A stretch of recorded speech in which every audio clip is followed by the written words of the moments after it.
Welcome back to the news today. This is a one-on-one. Until a year and a half ago, the Muslim Brotherhood was considered the rising power in the political arena of the Arab world. Former Egyptian President Mohammed Morsi's power, together with Muslim Brotherhood's linked Hamas controlling the Gaza Strip, gave a sense of a rising power in the region. But then came the coup in Egypt. President Abdel Fattah al-Sisi took control and the movement is on the run. But what does the future hold? With me tonight is Eyal Alima, military analyst for the Voice of Israel. Good evening. Thank you very much for coming.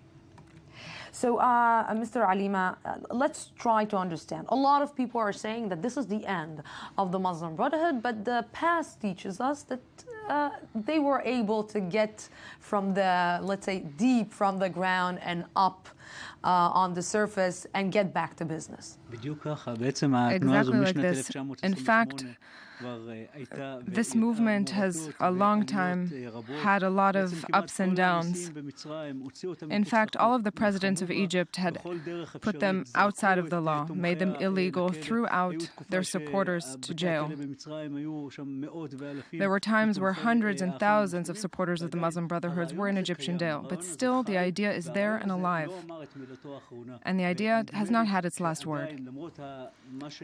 Still, despite what's happening right now to the movement still has something to say and still will. What is different now than in the past? Why people think that this time they got a strong hit, unlike other times of, let's say, Mubarak's?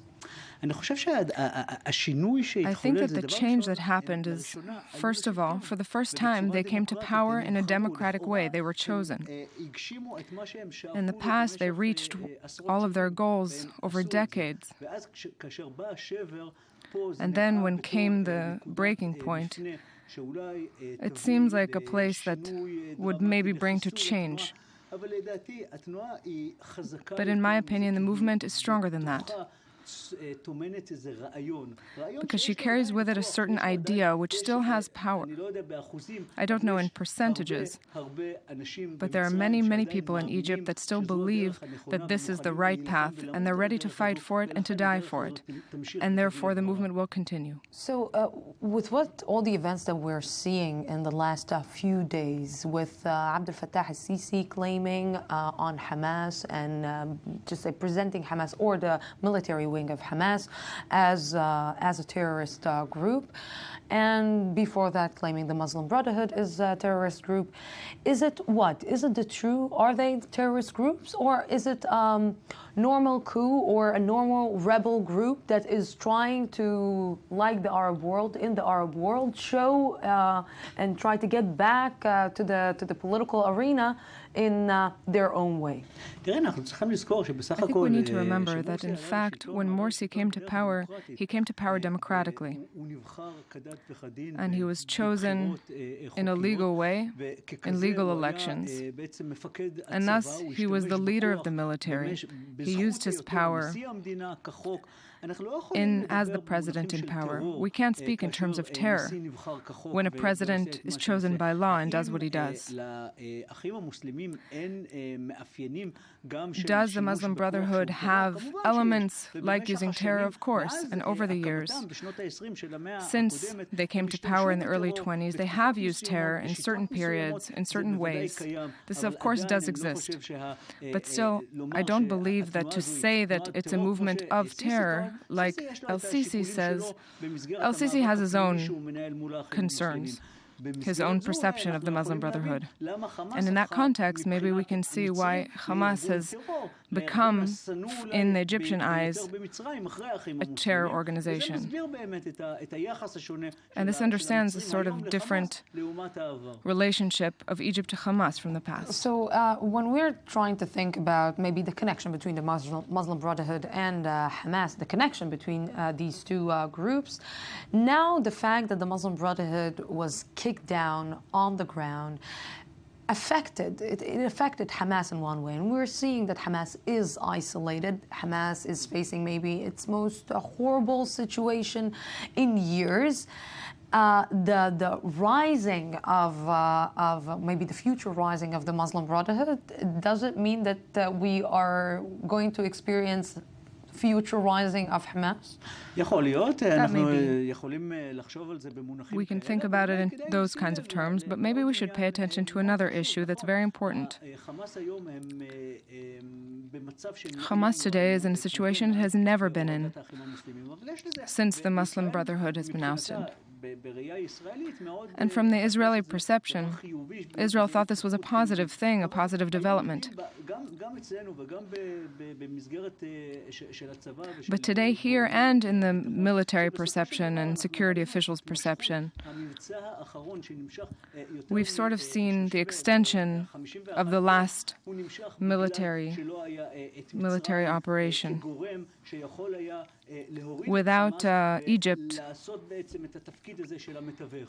But yet again, we see that in one way, it's in Israel's benefit that Hamas is in the Gaza Strip, is controlling the Gaza Strip, because at the end of the day, Israel sat down with Hamas on a table, or not on a table, in different rooms,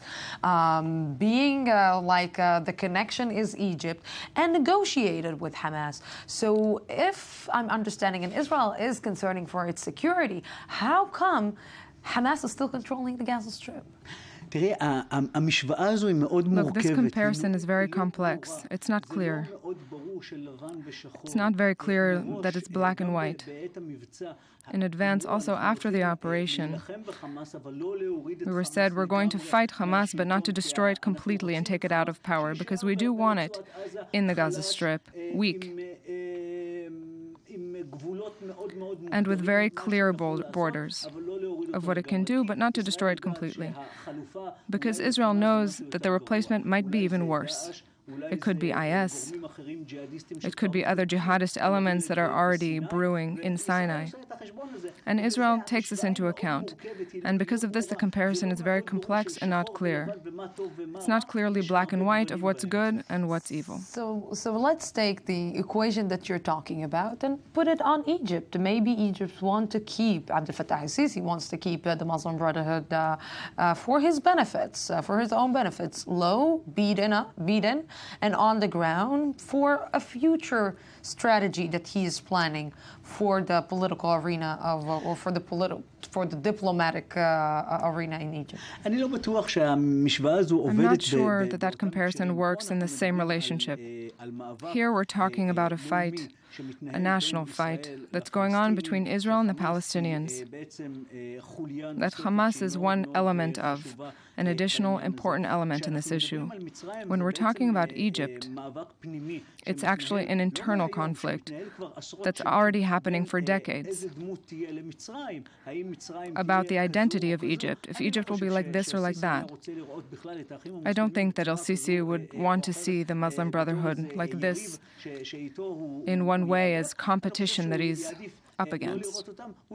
He would prefer not to see them, but he won't be able not to see them. So it's not his choice. Try to explain to me, how come that Mohammed Morsi came into power? How come Egypt became the mother of all nations? The liberal Egypt became so religious. Look, it didn't happen in a year. It's in fact a process that we've been talking about maybe from the 70s. We don't even need to be big experts to see this, to see the street. The street has changed. You know, you see movies in Arabic from the 60s. You see women walking around in mini skirts with no headdress, with dress like in London and Paris. And you see after the street that has changed, that has become more religious, that has become more covered in terms of women's hair. All of these things are maybe external, but they do show something that's going on, and something that happened over several decades. And yes, Egypt has become more religious. Unfortunately. Eyal, Alima, thank you very, very much for this conversation with us. And thank you, our viewers, for being with us tonight. Tomorrow we will be here at the same time, same place from the Jaffa Port, Israel. Have peace. Have a great night.